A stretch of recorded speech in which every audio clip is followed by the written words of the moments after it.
पापात्मनां कृतधियां हृदये सुबुद्धि श्रद्धा शतां कुलजनव प्रभवस्य लज्जां तां नतास्म परिवालय देवि विश्वम् दुर्गे सुकृता हरसुधि तिमसीस जन्तु स्वस्तै स्मृता मतिमतीव शुभं ददासि दारिद्र्यदुःखवैहा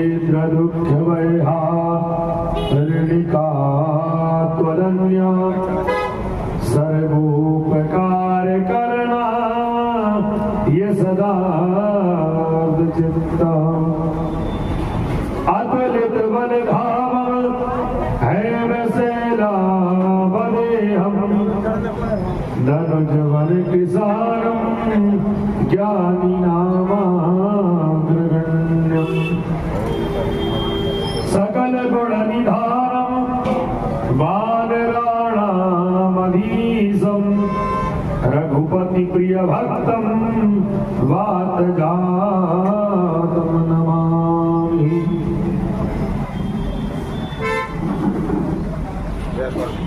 रघुपति प्रिय भक्तं वातजातं नमामि। तेयं सदा परिभवगं नवभीष्टतोऽहं तीर्थास्पदं शिवविरञ्जनुतं शरण्यं व्रत्याद्यं प्रणतपालभवातिपोतं वन्दे महापुरुषते चरणारविन्दम्। बोलिए गौरी शंकर भगवान की जय।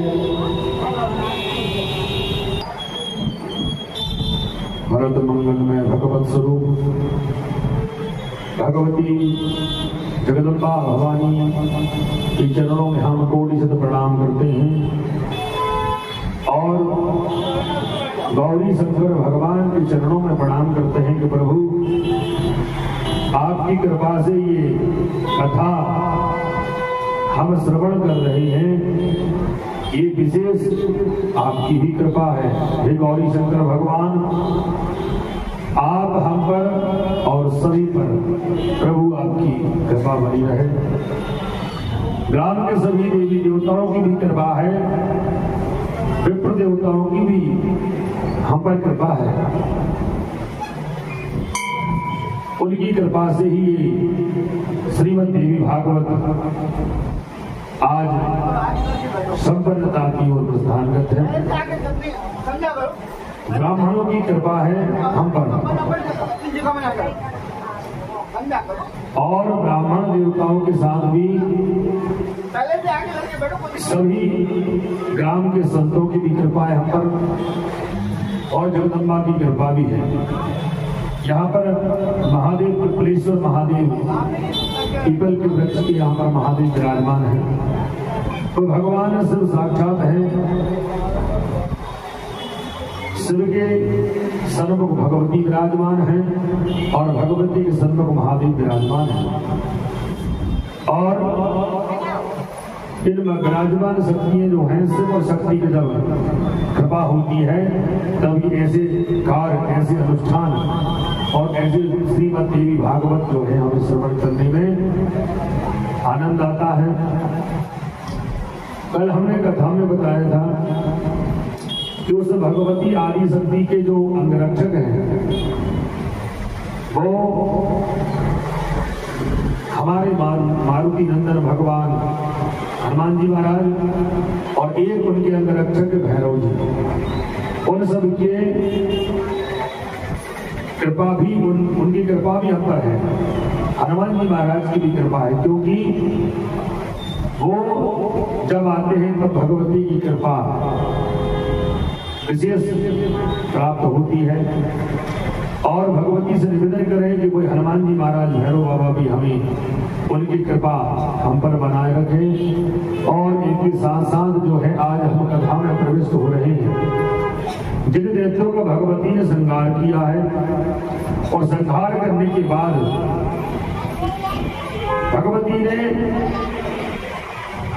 उन्हें अपने देवलोक में पहुंचाया है, क्योंकि भगवती परमात्मा के द्वारा या भगवती के द्वारा जिनका भी मर्दन होता है वह मुक्त हो जाते हैं। भगवती उन्हें मुक्ति प्रदान करती है और मुक्ति प्रदान के साथ साथ भगवती का जो अमृतमय स्वरूप है वह अमृतमय रूपी जो कथा की जो वर्षा यहाँ पर चल रही है, अमृतमय रूपी वर्षा, अमृतमय रूपी जो भक्ति की वर्षा है, उस वर्षा में अमृत के जो कुछ बूंद भी हमारे शरीर पर पड़ जाए कथा रूपी, वह हमारा जीवन धन्य हो जाएगा। वही कथा में प्रविष्ट होने से पहले आइए माँ भगवती जगदम्बा की भवानी का जो आज स्वरूप है, परम सुंदर स्वरूप है, और उस माँ भगवती जगदम्बा का आज महागौरी की चाष्टमम भगवती जगदम्बा का आज स्वरूप जो है, आठवां स्वरूप हम भगवती का दर्शन करने के लिए यहाँ पर सब उपस्थित हैं। और बस भगवती कितनी भोली है तो कितनी प्यारी है, तो कितनी सच्ची है, ओ भोली भाली है, ओ माँ, ओ माँ, ओ माँ, ओ माँ, ओ ये जो दुनिया है ओ मन है कांटों का, तू फुलवारी है, ओ माँ, ओ माँ, ओ माँ, ओ माँ। हे भगवती जगदम्बा भवानी, तो कितनी भोली है, तो कितनी प्यारी है, तो कितनी सच्ची है, ये मैं जानता हूँ और मैं नहीं संसार अक्षर जानता है। इसीलिए भगवती आपको जगत जननी जगदम्बा पराशक्ति आदि शक्ति कहा जाता है। और आदि शक्ति भगवती जगदम्बा भवानी ही इस संसार की महामाया है और मैं इस संसार में भटक गया हूं। ये जो दुनिया है वन है कांटों का, इस दुनिया में जो वन है, इस संसार भवसागर है, इस भवसागर से आप हमें पार लगाइए भगवती। और मैं इस भवसागर और की जो मनुष्य योनि है, इस योनि के संकट में मैं उलझ गया हूं। ये जो दुनिया है वन है कांटों का और तू फुलवारी है भगवती। हे जगदम्बा, आपकी यदि कृपा हो तो कृपा के साथ साथ जगदम्बा आप ऐसी कृपा दृष्टि बनाएं कि आपकी अमृतमयी, स्नेहमयी, दयामयी, कृपामयी दृष्टि आप हम पर कर दीजिए, जिससे हम आपकी गुणानुवाद जीवन भर करते रहें और आप हमें अपने चरणों में स्थान प्रदान करिए। अब कथा में हम जब प्रविष्ट हो रहे हैं तो जन्मेजय ने भगवान व्यास जी से कहने लगे कि हे गुरुदेव,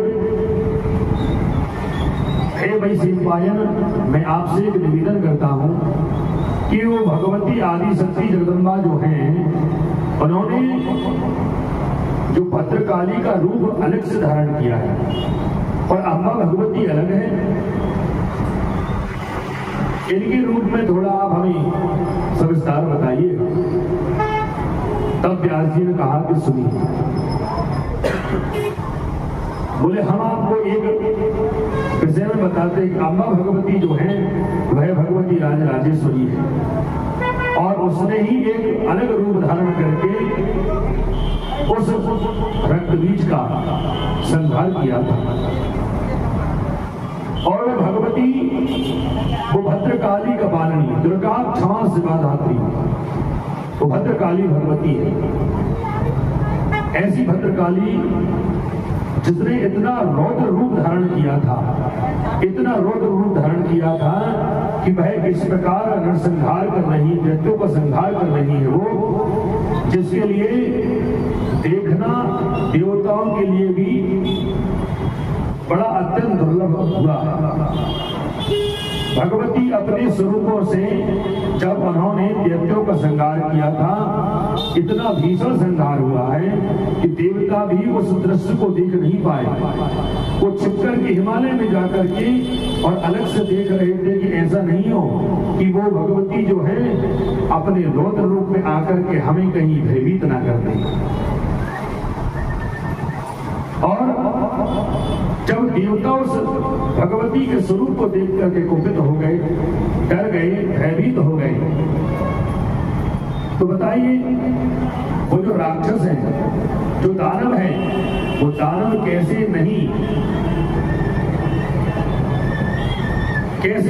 कुपित नहीं हो गए। महारानी की जय। इस प्रकार जब देवता डरने लगे उस भगवती के स्वरूप का दर्शन करके, अब सबसे कहा कि जाइए उस भगवती भद्रकाली के लिए शांति प्रदान कौन करेगा। और भगवती इतनी क्रोध में आई है, इतनी क्रोध में आई है कि वह कोई भी उनके समक्ष जाने के लिए तत्पर नहीं था। अब ब्रह्मा जी से कहा, ब्रह्मा जी उस भगवती आदि शक्ति जो है जिसने भद्रकाली का रूप धारण किया है, उस भद्रकाली के लिए आप शांति प्रदान करें, शांति प्रदान करवाइए। ब्रह्मा जी ने कहा कि उस भद्रकाली के लिए शांति इस संसार में कोई प्रदान करने वाला नहीं है, वही शांति प्रदान करती है सबको। जब वो संसार को शांति प्रदान कर सकती हैं तो हम उन्हें क्या शांति प्रदान करेंगे। और भगवती ने इतना दिव्य स्वरूप बनाया है और वर्ष से लेकर के वह भद्रकाली अभी तक शांत नहीं हुई, क्योंकि शांत करने के लिए सामर्थ्य किसी में नहीं। विष्णु भगवान से कहा कि प्रभु आप ही जाइए, आप उस भगवती आदि शक्ति जो भद्रकाली का रूप धारण जिसने किया है उनके लिए हम निवेदन करते हैं कि आप अपना स्वरूप से उस भद्रकाली के लिए शांति प्रदान करें। विष्णु भगवान से जब कहा तो विष्णु भगवान ने कहा कि मैं उन्हें आदि शक्ति की शांति प्रदान नहीं कर सकता, क्योंकि उन्होंने हमें प्रकट किया है। अब ब्रह्मा विष्णु दोनों मिलकर के कहने लगे, अब उस आदि शक्ति भद्रकाली है जो रौद्र रूप धारण किए हैं, रक्तबीज का संहार भी हो गया है, अब उसे कौन शांत करेगा। अब ब्रह्मा विष्णु महेश सभी मिलकर ब्रह्मा विष्णु ने कहा कि चलिए महादेव के पास चलते हैं, क्योंकि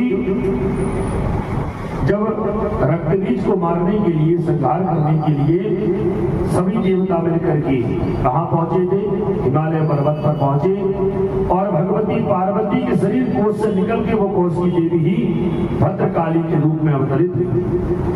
अब चलिए महादेव से निवेदन करें कि महादेव आप ही चल के उस भगवती के लिए शांति प्रदान करें।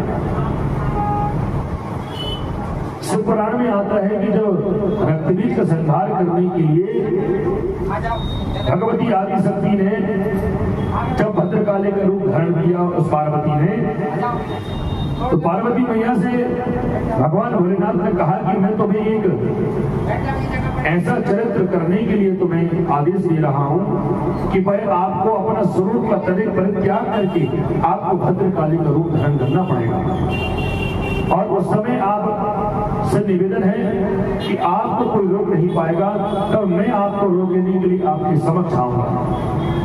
और आप इतना आपका क्रोधित रूप होगा, ब्रह्मा विष्णु और हम सब मिलकर के महेश मिलकर के आपके उस रूप को शांत नहीं कर पाएंगे। पर मैं आपसे निवेदन करता हूं कि हे भगवती, जब आप उस रूप में आएंगी तो मैं आपके उस रूप को शांत करने के लिए आपकी समक्ष आऊंगा। मां भगवती पार्वती ने कहा कि किस रूप में आएंगे प्रभु? मैं इस ही रूप में आऊंगा और रूप में आकर के मैं तुम्हारे समक्ष लेट जाऊंगा और लेटने के बाद तुम जब निकलते चली जाओगी तो मेरे इस हृदय में आपके पैर रखाएंगे। मैं आपको पहले बता देता हूं। और जैसे ही उन्होंने कहा तो भगवती पार्वती ने कहा कि सुनिए स्वामी, मैं आपसे निवेदन करती हूँ हाथ जोड़ करके, ये स्वरूप धारण नहीं करूंगी। भगवती आदि शक्ति ने कभी भी महादेव की बातों का कभी उल्लंघन नहीं किया। और ये स्त्री का स्वभाव, पति स्त्री जो रहती है ना, वो पति भी अपने पति के कभी भी आज्ञा का उल्लंघन नहीं करना चाहिए। पर भगवती आदि शक्ति जो माता पार्वती है, उन्होंने कहा कि महादेव, मैं आपसे निवेदन करती हूँ ये स्वरूप ही धारण नहीं करूंगी। जो जिससे मेरे स्वरूप से आपका अपमान होगा, आपके हृदय में आपके इष्टदेव बैठे हुए हैं, मैं उनका कैसे अपमान कर सकती हूँ? मैं आपका अपमान कभी नहीं कर सकती। जब ऐसे उन्होंने कहा तो महादेव ने आश्वासन दिया कि सुनिए देवी, ये संसार के कल्याण के लिए, संसार के हित के लिए, लोक मंगल के लिए आपको भद्रकाली का रूप धारण करना होगा और संसार के कल्याण के लिए मैं ही आपके समक्ष आऊंगा।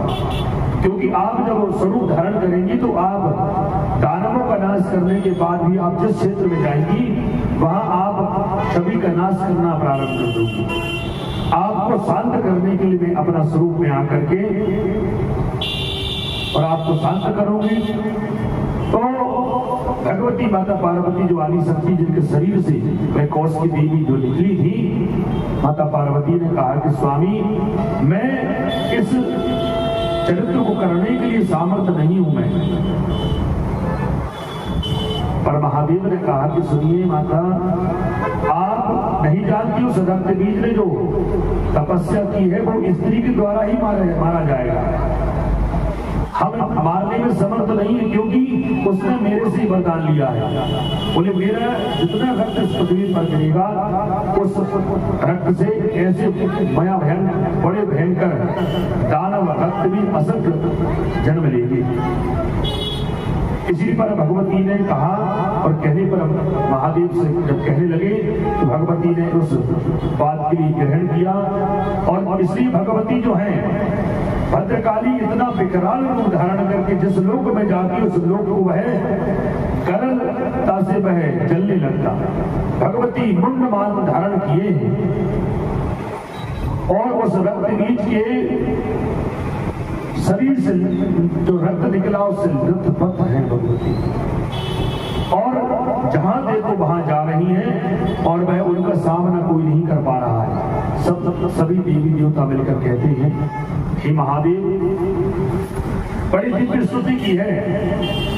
तब महादेव से निवेदन किया है, नमामि समीसान निर्वाण रूपम विभुं व्यापकम ब्रह्म वेद स्वरूपम निजम निर्गुणम निर्विकल्पम निरीहम चिदाकाशवासं भजेहम्। सभी देवताओं ने मिलकर के उस महाकाल की आराधना की। करालम महाकाल कालम कृपालम गुणागार संसार पारम नतो हम। हे प्रभु करालम महाकाल कालम कृपालम, हे प्रभु आप कराल हैं और कृपाल हैं। आप संसार में निवास करने वाले हैं प्रभु। और जो भगवती आदि शक्ति जो भद्रकाली का रूप धारण किए वो ही महाकाली है। अब उसके लिए आप प्रभु शांति प्रदान करें। कहते हैं करालम महाकाल, करालम महाकाल, हे प्रभु आप जब विश्व का संहार करते हैं तो आप महाकाल बन जाते हैं। कालम कृपालम, और आप उस काल का भी भक्षण कर देते हैं। कालम कृपालम, आपकी कृपा से ही काल जो है, क्योंकि आपको महाकाल कहते हैं, आपकी कृपा से ही काल जो है अपनी गणना करने में समर्थ है।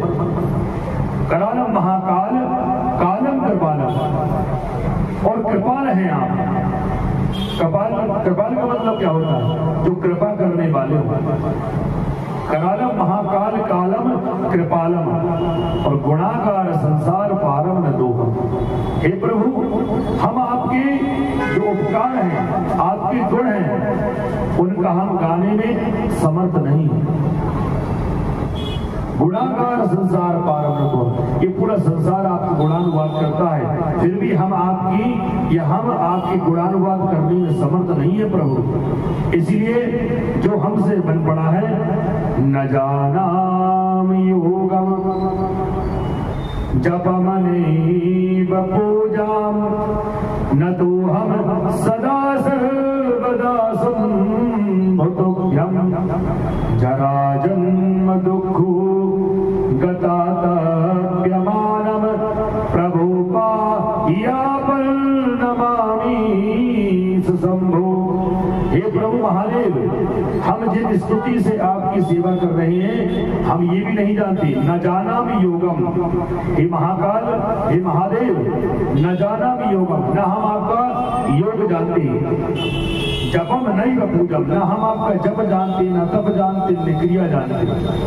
न जाना भी योगम जपम नहीं व पूजम, न तो हम सदा, हे प्रभु, न हम आपकी सर्वदा भक्ति करना जानते, न तो हम सदा सर्वदा संभुतुभ्यम। और प्रभु, जरा जन्म दुःखो गतात प्रमाणम, जब आपकी कृपा होती है, जरा जन्म जो है इस संसार में, जरा पीड़ा इत्यादि जो है आपकी कृपा से सभी नष्ट हो जाते हैं। जरा जन्म दुःखो, दुख का नाश करती है। जरा और जन्म से हमारे जो दुख लगे हैं, सभी का आप नाश करते हैं। आप नाश करते हैं प्रभु। जरा जन्म दुःखो गता तप प्रमाणम, उस व्यक्ति के लिए आप रोग निवारण करके और सदगति प्रदान करते हैं। प्रभु पाही अपन नमामि सब, प्रभु आपकी लीला आप ही जाने, आपके गुण आप ही जान सकते, हम नहीं जान सकते। फिर भगवान ने अपना स्वरूप धारण किया। विश्वनाथ मम नाथ पुरारी, त्रिभुवन महिमा विदित तुम्हारी, दीन दयाल विरद संभारी, हरहु नाथ मम संकट भारी। बड़ी दिव्य स्तुति की और कहा कि विश्वनाथ मम नाथ पुरारी। प्रभु, हे विश्वनाथ, आपको कृपाल भी कहते हैं, तो कृपाल करके कृपा करिए हम पर। अब भद्रकाली इतनी तीव्रता से चली जा रही, खड्ग धारण किए और वर्षा को धारण करके एक हाथ में जो है खपड़ धारण किए और चली जा रही है भगवती। सब देवताओं ने कहा कि भगवती को आप ही शांति प्रदान कर सकते हैं, कोई संसार में सामर्थ्यवान नहीं है। आप ही विश्वनाथ मम नाथ, आप विश्व के नाथ है ना, तो आप हमारे संकट का निवारण करिए। ममनाथ परारी, त्रिभुवन महिमा विदित तुम्हारी। हे महादेव, आपकी महिमा त्रिभुवन विदित है, सब जानते हैं। दीन दयाल विरध संभारी, हे प्रभु दीन दयाल हैं आप और करुणा सागर है, आप हम पर कृपा बनाइए। ऐसी दिव्य स्तुति की महादेव तपस्या में लीन थे।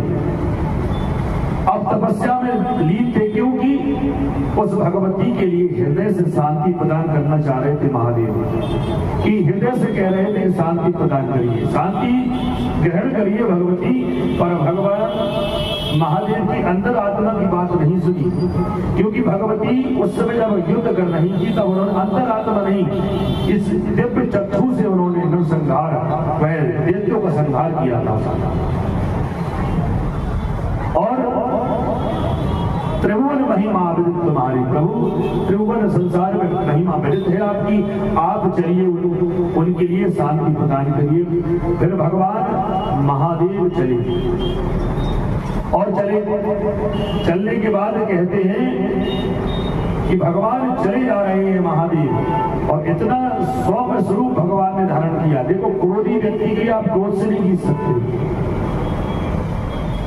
यदि कोई व्यक्ति सामने वाला क्रोध कर रहा है तो आपको शांति प्रदान करना है, पर जिस विषय में कोई विवाद हो रहा है वह शांति धारण करना, देखो लड़ाई झगड़ा करना ये छोटी सी बात है, लड़ना झगड़ना ही छोटी सी बात है। और कोई हमसे कुछ कह दे और उस समय आप मौन धारण कर लें, उससे बड़ा कोई शस्त्र नहीं। आप मौन धारण कर लीजिए और सन्मुख जाके खड़े हो जाइए, कुछ नहीं करेंगे। महादेव ने कुछ नहीं कहा, कुछ भी नहीं कहा उन्होंने, और सीधे महादेव चले गए और हृदय में भगवान प्रभु श्री राम जी का भजन कर रहे हैं। हमारे इष्ट देव मम बालक राम, बालक स्वरूप का भगवान भोलेनाथ दर्शन कर रहे हैं।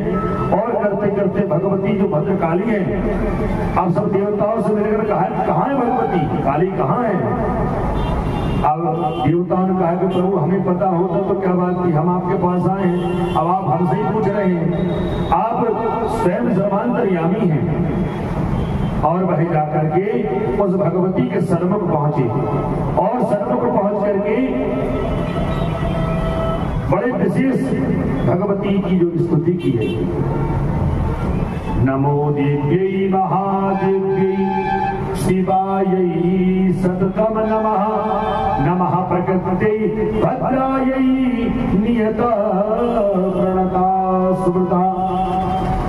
हे भगवती, उन्होंने स्तुति की महादेव ने। नमो देवी महादेवी, हे देवियों की देवी, अधिष्ठात्र देवी। नमो देवी महादेवी, आप अभी देवी थी पर आपने जो स्वरूप धारण किया है वो महादेवी का स्वरूप धारण किया है। नमो देवी महादेवी शिवायै सततम नमः। ये शिव जी जो है आपको सतम नमन करते हैं और नमन करके कहते हैं कि आप भगवती शांति धारण करिए। आप शिवायै सततम नमः, नमः प्रकृति भद्राई। हे भगवती, इस प्रकृति का मूल आधार आप है। इस प्रकृति में है आप, जो जिसने आपने जो प्रभाव डाला है, आपने तेज डाला है, आप ही उसको नष्ट कर देंगे तो फिर आपके लिए जगदम्बा कौन कहेगा। ऐसी दिव्य स्तुति की है। शिवाय सतम नमः प्रकृति भद्राई। इस प्रकृति में भी भद्र जो शुभ है वो आपके द्वारा अच्छा शुभ होता है, और आप ही भद्रकाली रूप धारण करके संसार का कल्याण नहीं कर रही, आप कल्याण करने तैयार है। क्या है भगवती? शिवाय सतम नमः प्रकृति भद्राई। मैं आपको नमन करता हूँ। नियता प्रणता स्मृता, आपके नियम से आपके जो स्वरूप है उस स्वरूप में पुनः आप लौटेंगे। जब पर इतनी स्तुति करके भगवती ने महादेव को नहीं देखा, और भगवती इतना विकराल स्वरूप धारण, क्योंकि उस भक्त बीज ने उस भगवती के लिए इतना कुंपित कर दिया था। युद्ध करते करते वह भूल गई कि मेरा स्वरूप क्या है। वो अपना शांति वाला स्वरूप को धारण नहीं कर पाई, वह अग्र स्वरूप धारण कर लिया। फिर भगवती ने उनको नहीं देखा महादेव को, और महादेव जाकर के सीधे बोले अब एक ही शस्त्र बचा है। वो शस्त्र कौन सा है? कृपाल वाला। और निवेदन किया है, हे भगवती, अब आप मेरी दिव्य स्तुति से आप शांति स्वीकार नहीं कर रही हैं, तो मैं आपसे अब जिस कृत्य के लिए मैंने आपसे हिमालय पर्वत पर कहा था, कैलाश पर्वत पे, अब मैं वो कृत्य करने जा रहा हूँ। मन में बात हो रही है, पर भगवती क्योंकि अपना स्वरूप को वह भूल चुकी थी भगवती, और भद्रकाली जैसे ही उन्होंने आगे पैर बढ़ाना प्रारंभ किया तो महादेव जो है रास्ते में वह शयन कर गए, और शयन कर गए। और भगवती आदि शक्ति ने महादेव से कहा था कि प्रभु इस कृत्य करने के लिए मैं स्वरूप धारण नहीं करूंगी, पर आज भगवती जो है जैसे ही उन्होंने पैर आगे बढ़ाए हैं तो महादेव जो लेटे हुए थे उन पर दाहिना पैर भगवती का जो था उनके हृदय पर रखाया, और जैसे ही भगवती ने इस रूप को देखा, पैर भगवती ने सभी शस्त्रों को त्याग दिया और त्याग करके जो अपना स्वरूप है उसको त्याग करके शस्त्र छोड़ दिए, और इतना भगवती रो रही है, कह रही है, अरे विश्वनाथ प्रभु आप समय ये निवेदन कर रही थी, ये स्वरूप में आप दर्शन नहीं कर सकती, मैं ये कृत्य करने में सामर्थ्य नहीं है, पर आपने ये क्या करवा दिया। और वह इतनी आत्मग्लानि हुई, भगवती ने सर्वस्व छोड़ दिया और अपना जो स्वरूप था वह स्वरूप को त्याग करके और भगवती जो है महादेव के चरणों में समर्पित हो गई। भगवती ने कहा कि महादेव ये आपने क्या कर दिया, आपने ये क्या कर दिया, ये स्वरूप का आपका जो स्वरूप है मुझे कितना प्रिय है, मैं जब जब भी मैंने आपका अपमान किया है, मैं शरीर का धारण पुनः नहीं कर पाई हूं, मैंने शरीर का परित्याग कर दिया है, मैंने जब जब आपके अपमान किया, जब जब मैंने आपका अवहेलना, अपमान तो कभी नहीं की, पर जब जब आपका अवहेलना मैंने की है, मैंने इस शरीर का त्याग कर दिया है। और इसी प्रकार कहा तो भगवती आदि शक्ति अपने सोम स्वरूप में पढ़े आ गए और भद्रकाली का स्वरूप को त्याग करके और महादेव के चरणों में प्रणाम करके कहती, भगवती ने कहा, हे महादेव ये सब क्या है। कर चरण कृतम वा कायजम कर्मजम वा श्रवण नयन जम्बा मानसम पराधम। कर चरण कृतम वा कायजम कर्मजम्बा, कह रही है भगवती के कर हाथों के द्वारा, चरण के द्वारा जो मैंने आपका अपराध कर दिया है, मैं आपसे निवेदन करती हूँ कि आप मुझे क्षमा प्रदान करें, क्षमा करें भगवान भोलेनाथ। अब भोलेनाथ तो करालम महाकाल कालम कृपालम। और जैसे ही भगवती साष्टांग प्रणाम किया तो महादेव उठ गए और उठ करके कहते हैं, अरे देवी आप बड़ी शांत स्वरूप में आई हैं। और जैसे ही शांति का स्वरूप धारण किया है तो कहा कि या देवी सर्वभूतेषु शांति रूपेण संस्थिता नमस्तस्यै नमस्तस्यै नमस्तस्यै नमो नमः। बड़ी दिव्य स्तुति कहने लगे कि आप शांति प्रदान करिए। भगवती ने शांति धारण की है, पर उन्होंने कहा कि अब इस शरीर का कभी दोबारा मैं अपना इस भद्रकाली का स्वरूप है, इस समय आप इस सन्नत कभी नहीं आओगे। भगवती बहुत रोई, इतना रोई है भगवती, कहने लगे कि भगवती रोते रोते जो है अपना शरीर को उन्होंने शांति प्रदान की, शांति ग्रहण की। और महादेव ने कहा कि सुनो, आप उसका जो स्वरूप है क्या है, तू स्नेह सुधामयी तू अति करल मना। अरे तू भगवती जो है ना, स्नेह रूपी सुधा अमृत प्रदान करती है, तू अति करल बना। आपकी जो दर्शन करता है वह अमृत प्रदान हो जाता है उसके लिए। और जो देवताओं के लिए जो अमृत प्रदान हुआ है वो सागर मंथन से जो निकला वो आपको अमर बना सकता है, अभय प्रदान नहीं करता।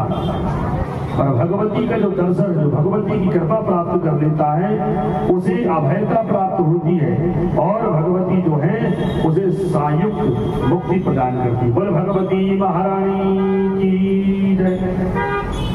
ऐसे महादेव संसार का कल्याण के लिए उन्होंने अपना सोम स्वरूप धारण करके भगवती के सन्मुख पहुंची।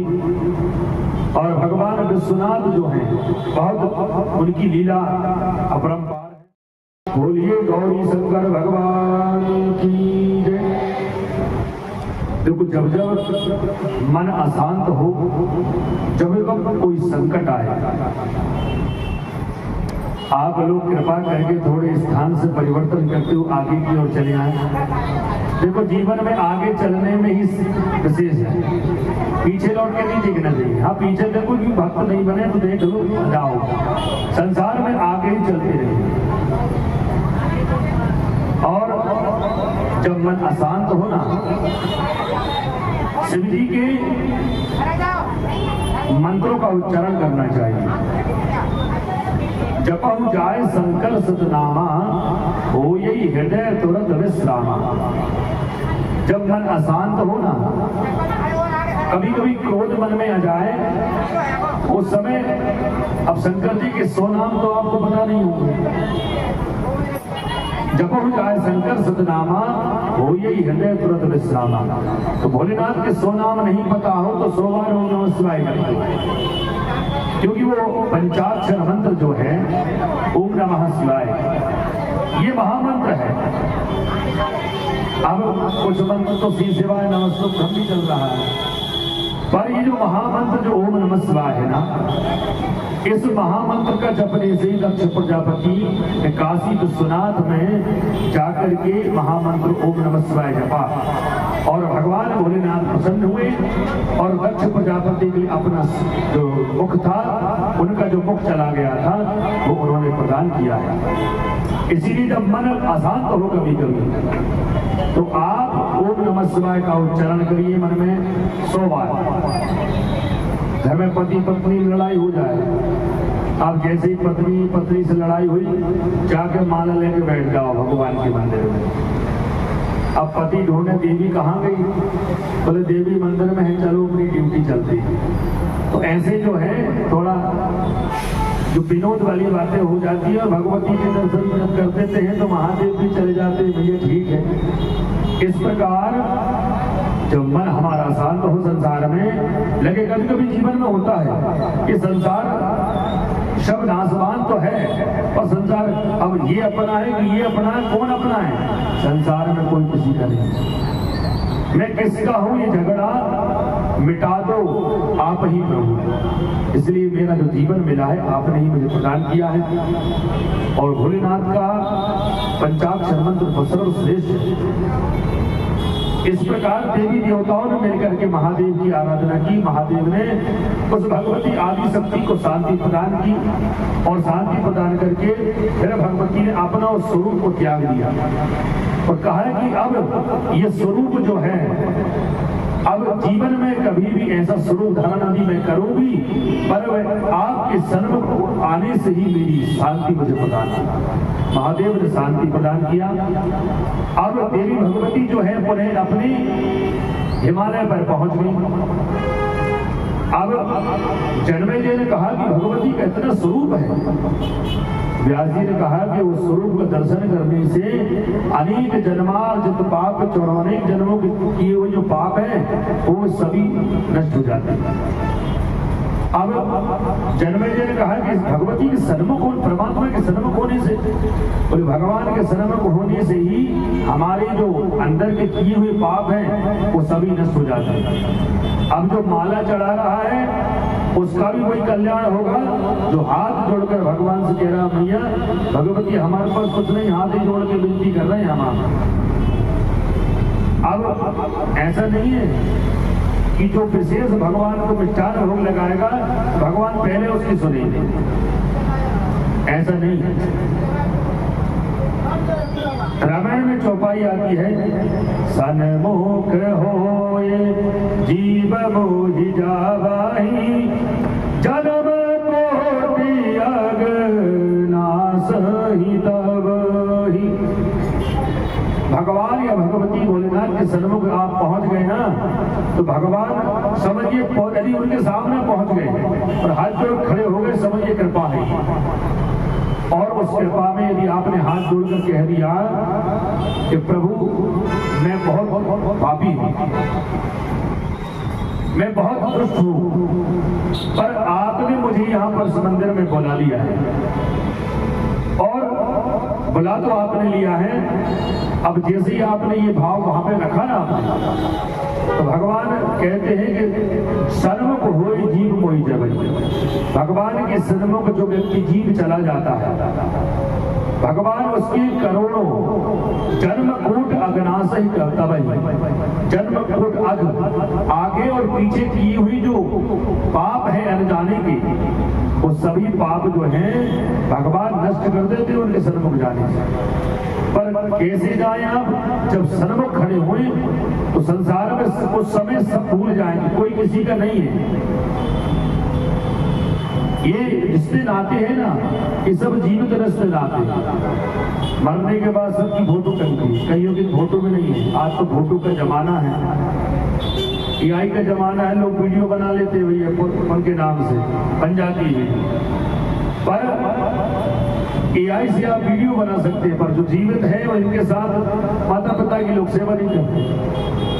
और फोटो के बाद माला मिष्ठान बना रहे हैं, ये खिला रहे हैं, वो माला चढ़ा रहे हैं, और जीवित है माता पिता की सेवा नहीं कर रहे हैं। इसलिए जो जीवित है संसार में उसकी सेवा करना। इसीलिए संसार में भगवान के भगवान जब के पास अपन जाते हैं तो भगवान सब दोष हमारे भूल जाते हैं, सब दोष से निवृत्त करके वो कृपा प्रदान कर देते हैं। इसीलिए हम यहाँ पर उपस्थित हो गए और उनकी भक्ति रहे मैं रूपी अमृत की जो वर्षा की जो बूंद गिर रही है वो जिन जिन पर पड़ती है। अब ये भक्त ने कहा बोले गुरु जी कथा सुनने को जगह नहीं, सही बात है, पर नहीं चलते हुए भी जो भगवती की परमात्मा की गुणानुवाद कर लेता है। अब बारिश हो रही है, अब चलने फिरने वाले सब लोग हैं, वर्षा तो हो रही है, अब वर्षा कोई पूछ के थोड़ी देगी भाई आपको जल की आवश्यकता है। ये किसी की आवश्यकता है, किसी की नहीं है। अब जिसकी आवश्यकता नहीं है छतरी खोल कर बैठ जाओ। अब जिसको आवश्यकता हो ये खेत में चलो जल गिरा दीजिए, धान की व्यवस्था हो जाएगी।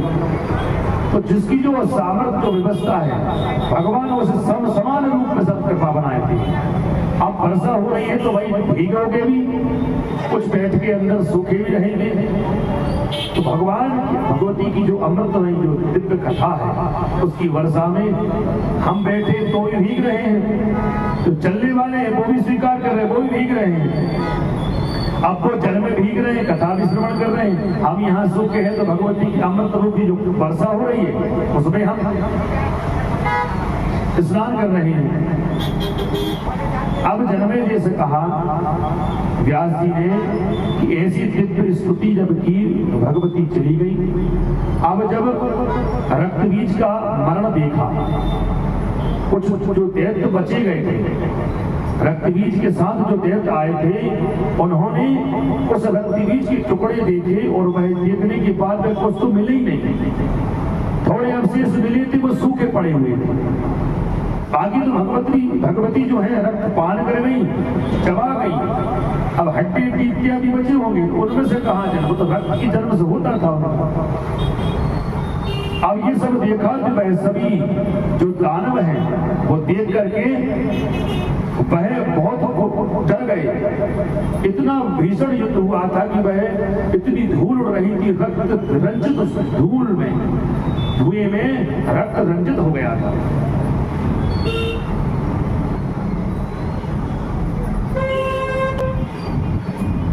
इस प्रकार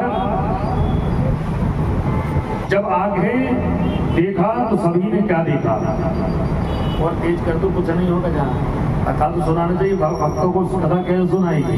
पर मैंने दिक्कत नहीं तो मैंने कहा कि दिक्कत। कोई भगवती महारानी की जय। आज भगवती का अष्टम स्वरूप है और भगवती का अष्टम स्वरूप की दिव्य कथा हम श्रवण कर रहे हैं। वो महागौरी है, कैलाश पर्वत पर जो विराजमान होती है, महादेव की जो अर्धांगिनी है, इसको शिव की अर्धांगिनी कहते हैं। पश्चात देवी ग्रहाण संभुग्रहणी श्री सुंदरी पायसो। भगवती आप इतनी सुंदर हैं, आज जिन भगवती के दर्शन कर रहे हैं वो श्री सुंदरी है, श्री सुंदरी पायसो। अब जब दैत्यों ने देखा तो वह सब लोग छोड़ करके वहां से भागे। कहते हैं ईचानी दानवा सूरा वाहनेना तिरंसा सिंहेना निहता सर्वे काल्याचा भक्षिता गुरु। उन्होंने दौड़ते दौड़ते वो निशंभ निशुम्भ राजा के पास पहुंच गए। अब निशुम्भ से कहा, छोटा भाई था, अब निशुम्भ से कहा कि राजा कहाँ है, हमारे राजा कहाँ है। तो शुम्भ जो राजा थे वो विश्राम कर रहे थे। अब विश्राम कर रहे थे तो निशुम्भ ने कहा, अरे तुम इतने भागे कहाँ जा रहे हो, क्या बात है, और वो रक्तबीज कहाँ है। उन्होंने कहा, कहाँ का रक्तबीज, अरे ऐसा कोई रक्तबीज नहीं, वहां कोई बचा ही नहीं संसार में। बोले बोले दानवों को जो महासमूह लेकर गया था वो रक्तबीज, अरे उसका समूह नष्ट हो गया है, कुछ पता ही नहीं है।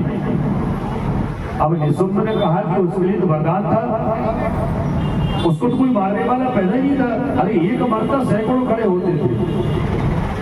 बोले सुनिए, सूर साहनी सिंह, बोले उस देवी ने ऐसा नरसंहार किया है कि वो मारती चली जा रही है और जो खप्पड़ था उसमें रक्त ग्रहण कर लिया, रख लिया और पीती चली गई और कई रक्त बीजों को तो चबा गई भगवती। निशुम्भ ने कहा, क्या कह रहे हो तुम। अरे बोले क्या बताएं, सिंहेर निहता सर्वे, और सुनिए जो सिंह था ना, निहता सर्वे, सभी दानवों को सिंह भी मार रहा था और सिंह के मारने सिंह भी चबा जाए और सिंह के मारने से कुछ देना दानव पुनः जीवित हो जाए, वो जीवित होते होते पकड़ के मारते। इतना नरसंहार देखा है हमने, और हमारा तो ऐसा लग रहा है हमें कि हमें तो शरणागति लेना चाहिए उस देवी की। निशुम्भ ने कहा, अरे दुष्टों, तुम्हें उसको मारने के लिए पहुंचाया था कि तुम तो उसकी गुणानुवाद करने लगे। बोले गुणानुवाद करने में समर्थता लग रही मुझे, हम समर्थ यदि बने हैं तो उसकी शरणागति हो जाएगी तो और समर्थ हो जाएंगे, नहीं तो आज हमारा और आप अपने जो राजन हैं इनका मरना निश्चित है। अरे वो कृत हमने देखा है, अब निशुम्भ ने देखा हो, शुम्भ ने देखा हो तो समझे, भाई जिसने युद्ध देखा हो वो बता सकता है, पर भी वो बता नहीं पा रहे। वयम त्वं कथितम राजन नागता युद्ध चेष्टिमा परिचा तथया देव्या संग्रामी परमाद्रुतम। बोले इतना महासंग्राम युद्ध था उसके लिए, बयान त्वाम कत्तम में हम इसको बयान नहीं कर सकते, कैसे बता सके आप। और जो निशुम्भ जो आप हैं बने हैं, आपसे हम ये निवेदन करते हैं कि चलिए उनकी शरणागति ले लें। निशुम्भ ने कहा, सुनो ये हमारे राजा से शोभनीय नहीं लगता, अरे ब्रह्मा विष्णु महेश जैसे शरणागति है उनके, और वो देवी की शरणागति स्त्री की शरणागति लेंगे। देखो शरणागति में मरणागति भी हो जाती है कई बार, पर भगवान के शरण में जो आता है उसकी मरणागति नहीं होती, उसका कल्याण होता है। पर कई ऐसे लोग रहते हैं वो अधर्म करते चले जाते हैं पर शरणागति नहीं करते, पर भगवान उनकी मरणागति करते। इस देश आप सांस उठाकर देखिए, भगवान ने जिनको भी मारा है वो शरणागति नहीं हुए, फिर मरणागति के बाद शरणागति हुए, जब तक तो भगवान ने उनका कल्याण कर दिया। जब ऐसे कहा तो सुने, अरे सुनो तुम उसकी बार बार व्याख्या कर रहे हो। बोले स्वामी हमने देखा है, आपको जो रक्तबीज था ना, जो बड़े बड़े बातें कर रहे थे, जब उन्होंने नरसंहार प्रारंभ किया, सिंह जब दानवों का संहार किया, भद्रकाली जीवित खा रही थी। आज जब देखा तो निशुम्भ सही में घबरा गया, बोले जीवित, अरे बोले मैंने तो आज तक नहीं देखा ऐसा युद्ध, सब युद्ध करते हैं पर जीवित किसको कौन खा सकता है। बोले वो भगवती भद्रकाली जो थी ना, वह जीवित जीवों को खा रही थी। अब ऐसा बार बार कहा, और एक ने तो ये कह दिया, दुखसहा देवी किम पुनस्ताभिरंबिता सिंहोपि अंत संग्रामी राक्षसान्वित प्रभा। बोले एक आपकी दुख सहा देवी, उस भगवती के पास जो सिंह है ना, और वो सिंह जो है मुझे तो ऐसा लगता है कि आप सिंह का सामना नहीं कर पाएंगे। साथ वाले जो बचे कुटे पिटे जो आ रहे थे ना, सब उन्होंने कहा कि सुनो तो, मुझे तो ऐसा लग रहा है कि हमारे जो शुंभ राजा हैं जी, और आप उस सिंह की सामर्थ नहीं, सिंह के सामने खड़े नहीं हो सकते। अब उन्होंने कहा कि अरे दुष्ट, हमने बड़े बड़े सिंहों को, बड़े बड़े हाथियों को, बड़े बड़े देवताओं को हमारे सब अधीन है, तो हमारे जब अधीन है और वो सिंह तुम कह रहे सिंह के हम सामने खड़े नहीं हो सकते। फिर कहते आश्चर्यमेव तदिदं नारी हन्तीं राक्षसां रक्तबीजोपनिहतं पीतं तस्यापि सोमणम्। और बोले एक आश्चर्य देखो कि उस स्त्री में सामर्थ्य कहां से आया है। सब दानवों ने कहा कि स्वामी सुनो तो, उस स्त्री में वो सामर्थ्य कहां से आया है। अरे हमने भी स्त्रियों को देखा है, अरे स्वर्ग लोक, मृत्यु लोक, पाताल में लोक में ऐसी कोई स्त्री नहीं है जो इतना सामर्थ्यवान हो, इतनी बलवान हो। रक्त बीजों निहतम, रक्त बीजों की निहतम पीतम तस्याल सोन, बोले उस रक्त को पी गई, और वो रक्त कहां चला गया वो हम भी नहीं समझ पा रहे। सारा रक्त पी गई, और जो हड्डे बचे हैं वो देख लो चल के, आपको लगे तो हम झूठ बोल रहे हैं। अब निशुम्भ ने कहा कि सुनो, अब ज्यादा उसकी बड़ाई मत करो। अब बड़ाई इसलिए कर रहे हैं, उन्होंने कहा कि बड़ाई इसलिए कर रहे हैं, आपने नरसंहार नहीं देखा है। अब हम जो कुछ बता रहे हैं, अब आप तो डरपोक हैं, एक ने कह दिया डरपोक है। अब क्रोध में आ गया निशुम्भ। अरे बोले दोस्तों, ये क्या कह रहे हो?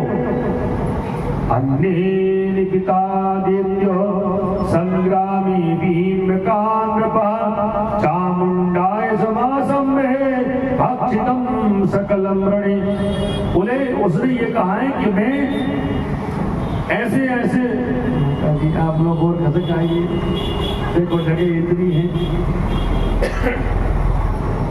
कहने लगे मैं संग्राम में, उन्होंने ये भी कह दिया है हम लोगों से कि इस संसार में चामुंडाया मासम में भक्षितम सकलम रणी, बोले मैं जीवों का संहार करने के लिए मेरा जन्म हुआ है, और जितने भी तुम्हारे राजा हैं सभी को बुला कर लेकर आओ। ऐसा कोई राजा नहीं है जो हमारे सन्मुख खड़ा हो सके। जाओ, या तो उस राजा से कहो तुम्हारे, या तो हमसे दासता स्वीकार करें, दास बने मेरा, और नहीं तो पाताल चला जाए, अन्यथा उसकी मृत्यु अटल है, मृत्यु को टालने वाला संसार में नहीं है।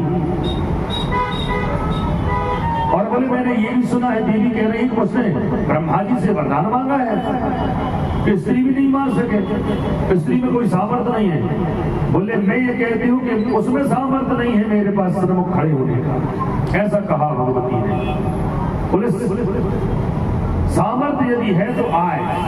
परम पाताल गमनम तस्या सेवा यथावरा नातुम संयुक्त महाराज कार्यम विकासः। कह रही, उन्होंने ये कहा है या तो तुम मेरी शरणागति लो, या जाकर के सीधे पाताल लोक चले जाओ। अब उस जो डरपोक ले, और डरपोक क्या है, ये कहते भगत भूत की लंगोटी काफी है। अब भैया बचे कुछ जितने भी हैं, परिवार को लालन पालन करना है स्वामी। अब हम आपके शरण में नहीं है, हम तो सब छोड़ छाड़ के पाताल जा रहे हैं। परम पाताल गमनम, हम तो पाताल जा रहे हैं। अब निशुम्भ ने कहा रे सुनो, खिला खिला के तुम्हें इतनी सैलरी, इतना पगार दी तुम्हें, और तुम बीच में छोड़कर जा रहे हो दोस्तों। बोले स्वामी सुनो, हम तो ये की बात है, उस नारी का सामर्थ्य तुमसे भी नहीं हो पाएगा, तुम तो छोड़ो, तुम भी हमारे साथ चलो। हम हाथ जोड़ के सब मिलके निवेदन करेंगे, न नारी पात्रता देव कार्यार्थ साधनी मायेनम प्रबला देवी पवलंती दुस्थिता वह नारी प्रकृता स्त्रीय। ऐसी नारी ना हमने देखी है, और आपको देखना हो तो आप ही जाओ, हमसे नहीं कहना। देव कार्यार्थ साधी देवताओं को कार्य सिद्ध करने के लिए आई है वो मायाम प्रणाम देवा। प्रबलता से, इतनी तीव्रता से, दिखने में इतनी सुंदर सुकोमल है। जब वह युद्ध करती है ना तो संसार में उनका सामर्थ्य करने के किसी का भी सामर्थ्य नहीं है। इसीलिए सब हम तो हाथ जोड़ के निवेदन कर रहे हैं, जितने कोटपट कर बचकर आए हैं अब सभी हम पाताल चले, और आपसे निवेदन कर रहे हैं कि चले जाओ भैया शरणागति ले लो। भगवती ने कहा है शरणागति लोगे तो कल्याण हो जाएगा, और नहीं तो शरणागति आपकी निश्चित है। ऐसे बोला तो वह निशम्भ ने इस बात को सुन लिया। जो राजन उठकर आए उन्होंने कहा क्या बात है? बोले निशम्भ ने कहा सुम्भ से कि भ्राता ये कह रहे हैं उस नारी का सामर्थ्य इतना है कि हम में सामर्थ्य नहीं उसका युद्ध करने का। अरे बोले इसके कहने से क्या होता है? बोले जो रक्त बीज गया था वो कहाँ है? अब राजा उठे ही थे, उन्होंने कहा रक्त बीज तो सब गए। एक ने चलते चलते कह दिया हाथ जोड़ के निवेदन कर लो, जाओ कल्याण चाहते हो तो। तब उन्होंने कहा जित्वा सर्वान् सुरानाजौ कृत्वा राज्यं सुरस्फलम् कथम नारी भयोद्विग्नः पातालम् प्रविवस्यनम्। बोले हमने स्वर्ग लोक में, पृथ्वी लोक, पाताल लोक में, अरे ब्रह्मा विष्णु महेश के अधर्मियों को भी देखा है, उनमें सामर्थ्य नहीं है, उनको वो सब हमारे सामने शरणागति है। फिर ये रक्त बीज को इसने मार दिया है तो ये क्या समझ रही है कि हम जैसे सुम्भ को मार सकती है क्या? अरे वो हम पाताल नहीं जाएंगे।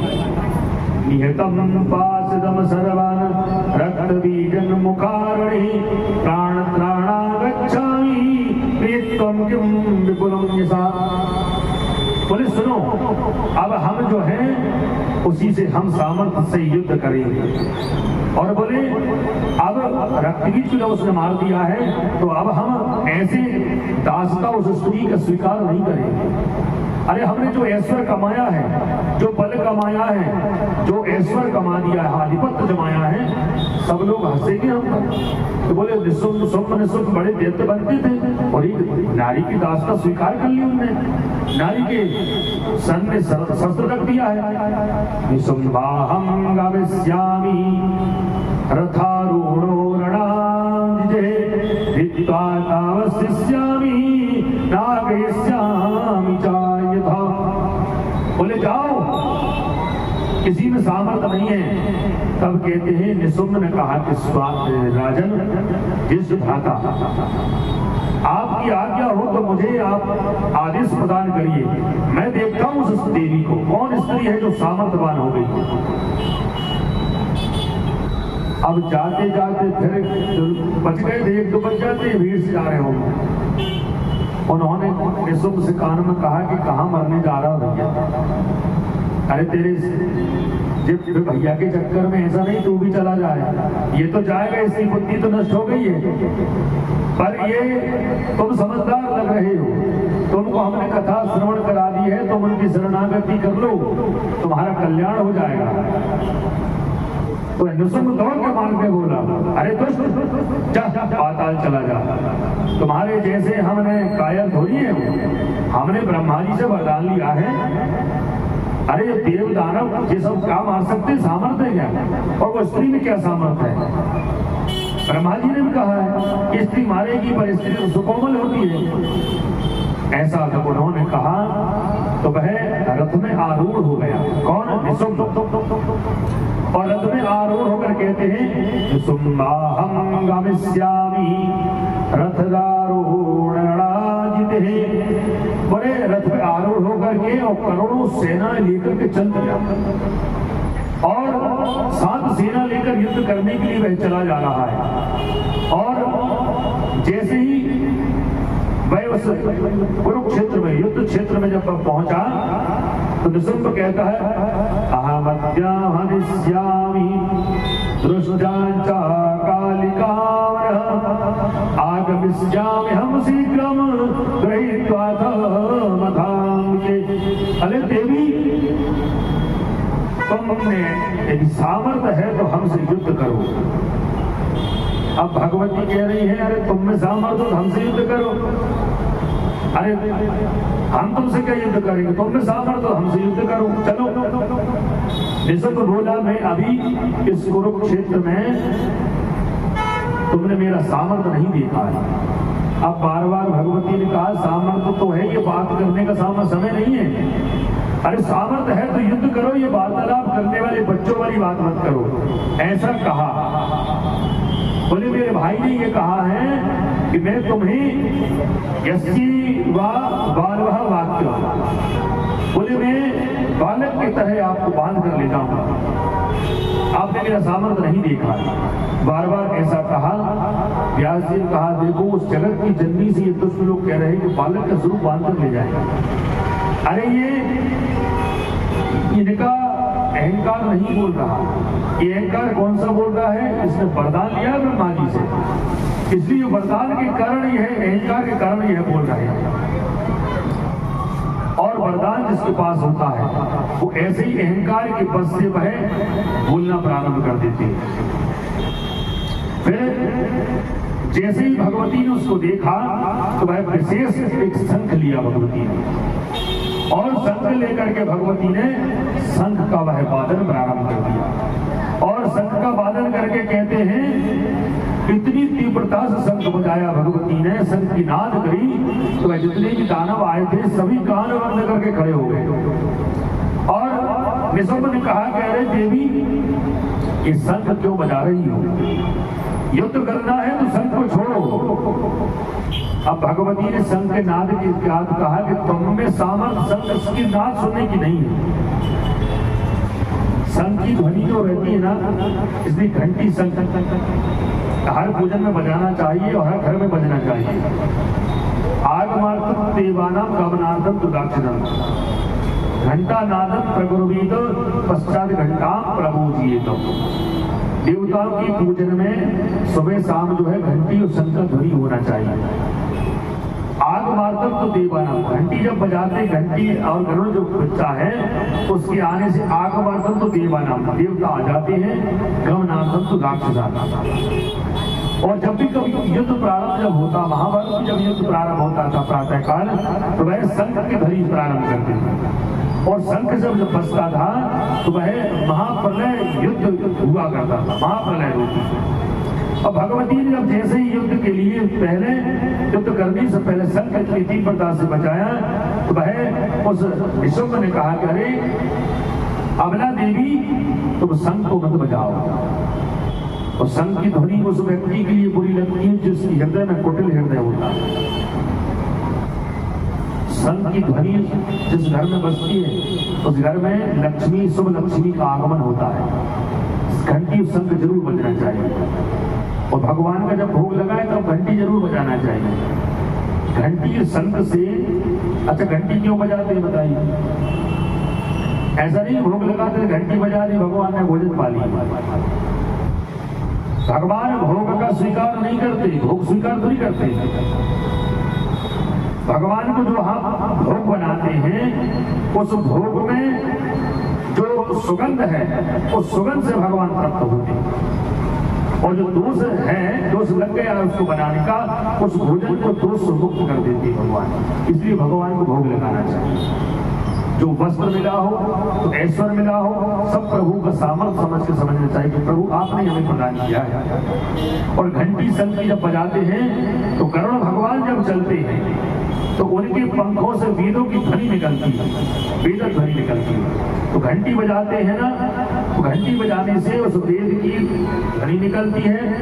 अब वेद रीति से आपको वेद मंत्र नहीं आते तो भगवान के सन्मुख जब हम भोग लगाते हैं तो घंटी बजा दें और जल 5 बार उतार देते हैं। जल उतार के 5 बार उतार के जल उतार दिया और घंटी बजाई तो घंटी बजाने से भगवान समझ जाते हैं भैया गरुड़ जी कह रहे हैं वेदोक्त रीति से आप भोजन स्वीकार करना चाहिए। तो भगवान भोजन को स्वीकार कर लेते हैं। ये भगवान की कृपा है।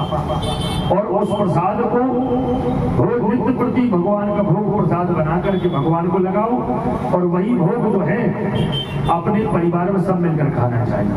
उस भोग को उसमें डाल दो और थोड़ी देर तक भगवान का पर्दा लगे या थोड़ी देर भगवान के सम्मुख रख के भोग को और इधर उधर हो जाना चाहिए, क्योंकि भोजन भजन मित्र और नारी ये सब पर्दा की अधिकारी। भोजन करो, भजन करो, और भोजन भजन मित्रता। भोजन करो तो एकांत में चुप कर, एकांत में करना। चुप का मतलब ये नहीं कि कोई देखे ही नहीं क्या मिठाई चल रही है, नहीं सब देख लो भाई, ऐसा नहीं। भोजन भजन, भजन करो तो माला छुपा करके, ऐसा नहीं कि माला सबको बता रहे। भजन जो हमेशा जो होता है माला को छुपा कर किया जाता है, क्योंकि भोजन भजन मित्र और नारी ये सब पर्दा के अधिकारी। मित्रता भी पर्दा में होना चाहिए, मर्यादित होना चाहिए, और नारी भी मर्यादित होना चाहिए, ये सब पर्दा के अधिकारी। अब संसार में सब देख रहे हैं ये लीलाएं हैं, तो भोजन भजन मित्र और नारी ये सब पर्दा की, पर्दा मर्यादित रहना चाहिए, मर्यादाओं में। ये मर्यादाओं में यदि इनका भंग हो जाए तो वह संसार में रणचंडी का रूप धारण कर लेती है।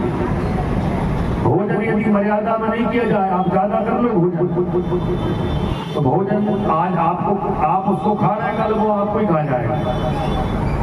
भजन भी इतना करो, माताएं और सरकाइए भैया। ध्यानु भगत के स्थान पर व्यवस्था होती थी, ऐसी व्यवस्था हो रही है, सब भगवती सब कर देंगे। तो भजन भी सही और मर्यादित करना चाहिए, समय पे कहाँ होना चाहिए वहाँ भजन करना चाहिए। मित्रता भी मर्यादा में होना चाहिए, मित्रता भी घर से बाहर अंदर नहीं आना चाहिए। और नारी को भी इस मर्यादा में रह करके अपने परिवार का लालन पालन करना चाहिए। इसी प्रकार भगवान का भोग भी लगता है। अब जब निशुम्भ ने कहा कि सुनो देवी, ये शंख मत बजाओ, आप में सामर्थ्य हो तो चलो हमसे युद्ध करो। अब जैसे ही भगवती ने कहा कि चलो हो जाए युद्ध, अब निशुम्भो निस्तंस्कृत्वा मरणाय दयाव सोतिपानं बलवसूरो रणे देवी मुपाये। और रण में भगवती ने कहा कि सुनो निशुम्भ, अब तुम सामर्थ्यवान होकर के चलो युद्ध प्रारंभ करो। और वह सामर्थ्यवान होकर के बोले, द्रौपदी अब थोड़ी सेना लेकर आया था, सेना से कहा कि चलिए आक्रमण करते हैं। तो वह उस भगवती अकेली भगवती थी, अम्बा भगवती, और उस भगवती के सामने असंख्य सेना लेकर के वह युद्ध में लड़ना प्रारंभ कर दिया। अब है गगने संस्थिता देवास तदा टडलावृता विवक्षं संग्रामे च सेनायक्ष गणास्तुता। बोले असंख्य सेना लेकर युद्ध में जब प्रारंभ हुआ तो वह सर्वप्रथम जो भगवती ने युद्ध प्रारंभ किया। अब युद्ध प्रारंभ किया तो जो निशुम्भ था उसके पास एक धनुष था, और कौन सा था? निशुम्भो तो रणहि गत्वा धनुरादाय सांगमं चकारः सर्ववृष्टिं च भीमं च जगदम्बिका। वह निशुम्भ के पास एक सींग से बना हुआ एक धनुष था उसके पास, और वह उस सींग से यक्षगण के साथ वह संगार करना प्रारंभ कर दिया भगवती के साथ। और धनुष लेकर के उसने कैसे प्रत्यंचा चढ़ाई। अब देवती बड़े बलशाली थे, देवता प्रत्यंचा चढ़े तो पृथ्वी कांपे, पर जब राक्षस दानव जब प्रत्यंचा चढ़ाए तो पृथ्वी कांपने लगी, पृथ्वी कंपायमान होने लगी। और वह उच्च स्वर में कहा कि हे चंडिके, चलो तुम में सामर्थ्य हो तो मेरे इस बाण का तुम उत्तर प्रदान करो।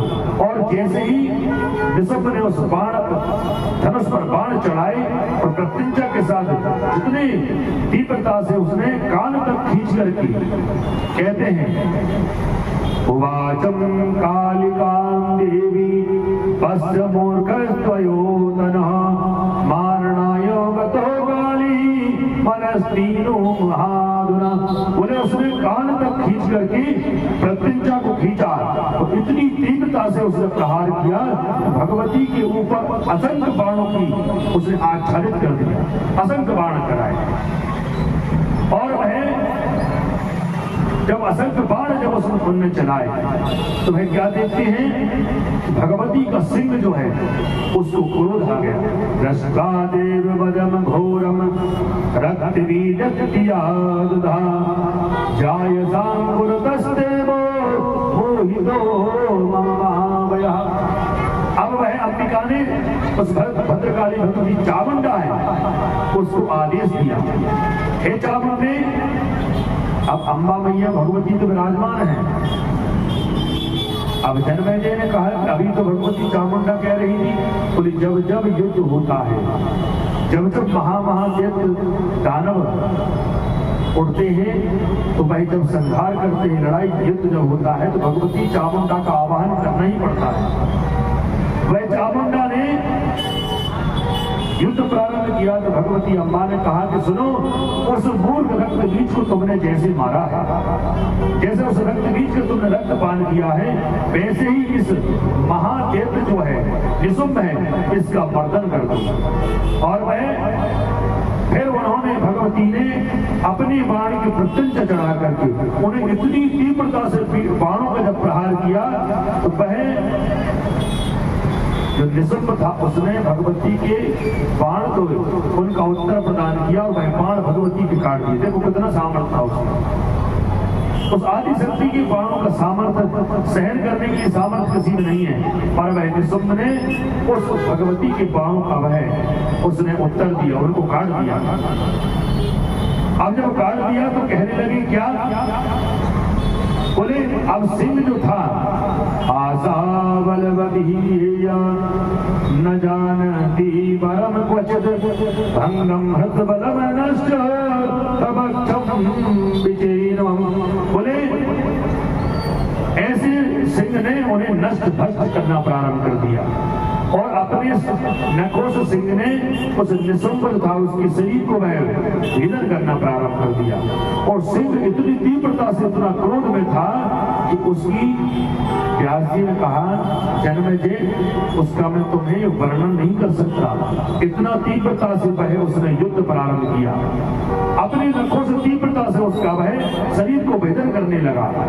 और जैसे ही भेदन करने लगा आशा पास युद्ध्याया समपागतो निहंतव्यो मया काली रणेशुम्भनिशुम्भयो। अब शुंभ अकेले नहीं आए थे, निशुंभ आया था तो पीछे पीछे शुंभ भी अपनी सेना लेकर वहां खड़ा होकर देख रहा था, दूर से देख रहा था।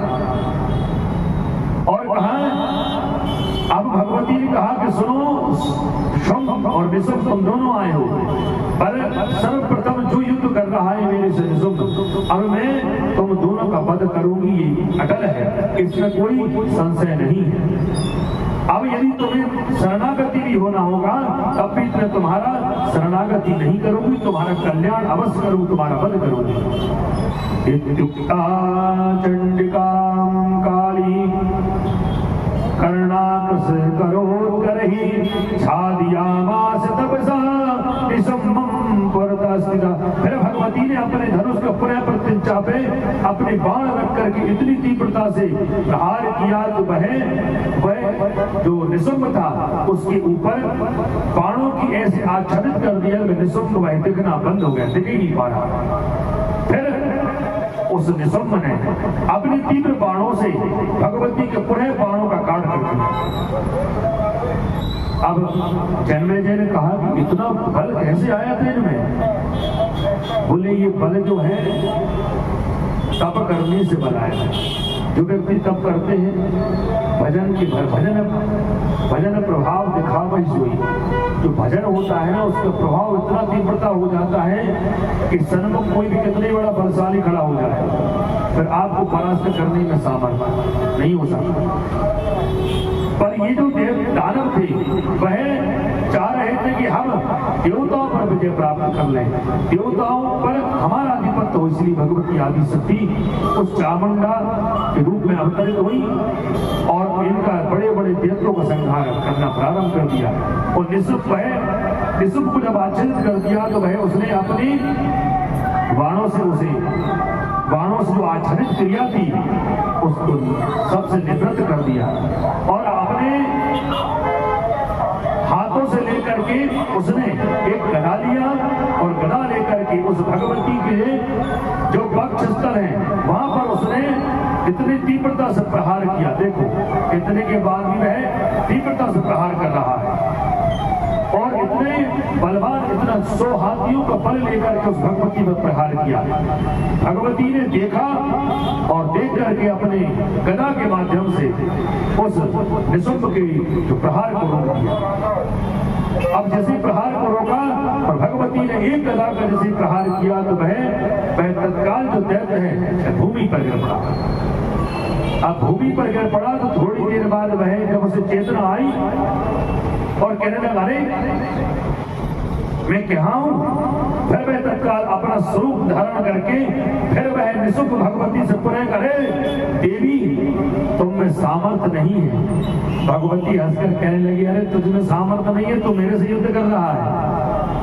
तेरा कितना तेरे को आघात किया है तुझे और तू कह रहा मुझ में सामर्थ्य नहीं है। अरे तुम में सामर्थ्य नहीं है तो मैंने कहा था ब्रह्मा जी से स्त्री में क्या सामर्थ्य है, तो देखो सामर्थ्य हमारा। अब भगवती पुनः सिंह पर आरूढ़ हो गई और कहती है, सिंह आरूढ़ होकर कहने लगी अरे उठा तेरा धनुष, और देर में सामर्थ्य तो मुझसे युद्ध कर। तो भगवती ने कहा उठा धनुष, तो वह उठते बैठते जैसे जैसे वह अपना धनुष उठा लिया, फिर उसने कान तक प्रत्यंच खींच करके बस भगवती पर पुनः प्रहार कर दिया। अब जैसे ही प्रहार किया तो भगवती ने पुनः अपने बाणों के माध्यम से उसका प्रहार कर दिया। प्रहार करते करते फिर दानव इतनी तीव्रता से भगवती के लिए गदा लेकर जब दौड़ा तो अम्बा ने कहा चंडिका से, हे चंडिके भद्रकाली सुनो, इसका अब आपको मर्दन जरूर करना, इसका मान जरूर खत्म करना है, इसको मारना है। तो वह दांत पीसती हुई भगवती कहते अन्येसी कुत्यादित्यांद्रा देवी महंतो उपायो संदृष्टा दंत बोले संदृष्ट दंत सरसा। ऐसे दांत पीस करके भगवती ने उस पर इतनी तीव्रता से प्रहार किया और अपना फरसा लेकर के उसने जैसे ही प्रहार कर रहा था, कौन भगवती पर प्रहार कर रहा था, तो भगवती ने अपने फरसा से उसकी दाहिनी भुजा काट डाली। अब दाहिनी भुजा काट दी और वह भूमि पर गिर पड़ा और वह शरीर जो रक्त निकल रहा था लथपथ हो गया। फिर भी सामर्थ्य देखो उस निशुंभ का, इतना सामर्थ्य होने के बावजूद भी वह सामर्थ्यता के साथ वह पुनः फिर भगवती अंबिका से वह लड़ने के लिए तत्पर हो गए। अंबिका ने कहा कि सुनो, ये मेरे पास आए उससे पहले तुम ही चंडिका इसका वध कर दो। फिर भगवती कहती रौद्र संयुक्त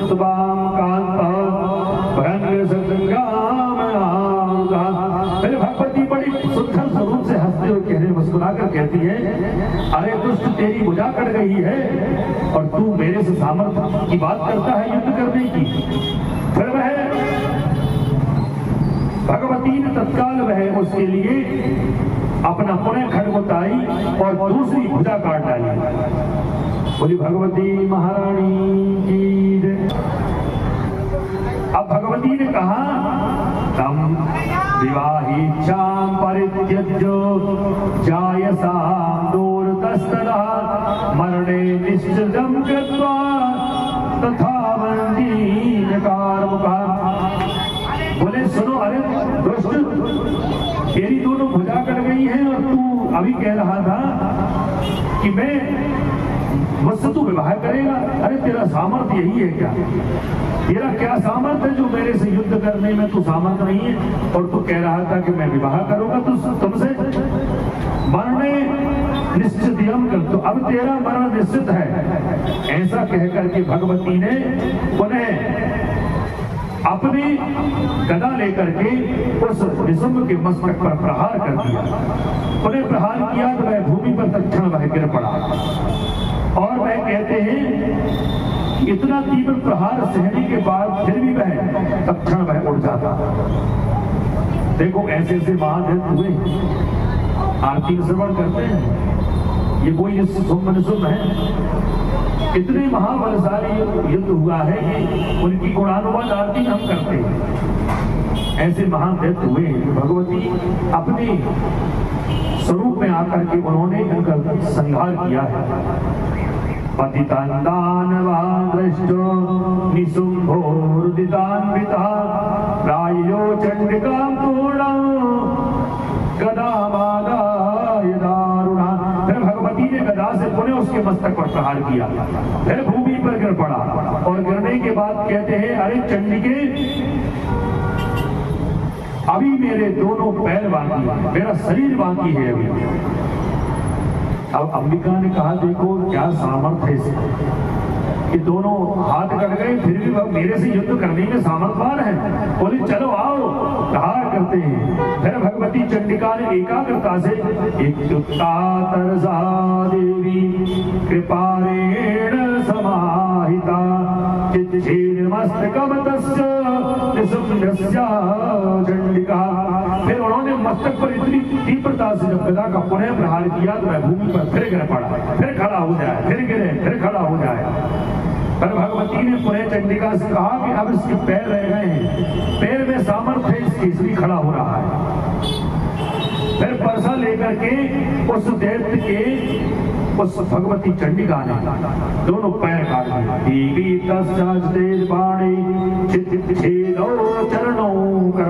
उसके चरण का भेदन कर दिया, दोनों पैर काट दिए। अब दोनों पैर काट दिए तो वह शरीर जो था, इतना शरीर था वह भूमि पर पड़ा हुआ।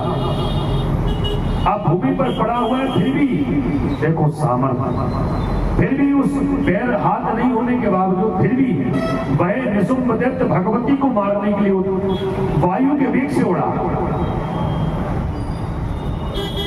अब जो हमारे जन्मेजय है ना, व्यास जी से कहने लगे प्रभु ऐसा सामर्थ्य मैंने किसी में नहीं देखा। बोले इनसे पहले मैंने कथा में आपने स्मरण कराया है, थोड़ी बहुत लड़ाई झगड़े हो तो शांत हो जाए, ये तो शांति नहीं हो रहा।